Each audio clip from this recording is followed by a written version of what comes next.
bench by the lake. Rain or shine, summer or snow, bench by the lake.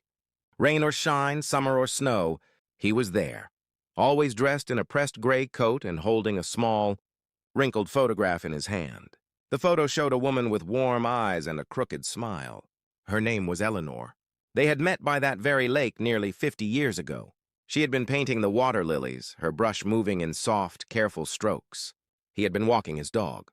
When his retriever knocked over her easel, she laughed instead of yelling. That laugh became the sound Thomas chased for the rest of his life. They married the next year, bought a small house with a blue door.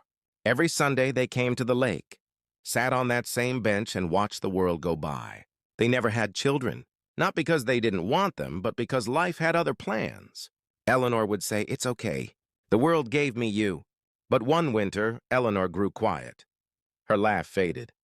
The doctor said it was her heart. For months, Thomas watched her grow smaller, paler until one morning, she was just gone. Thomas didn't cry, not then. Not at the funeral.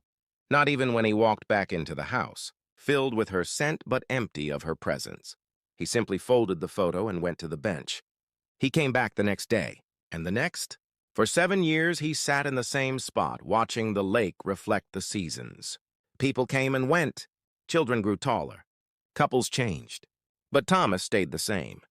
Some people thought he was odd. Others pitied him. A few stopped to talk. He always smiled politely, but his eyes remained on the water. One autumn morning, the townsfolk noticed the bench was empty.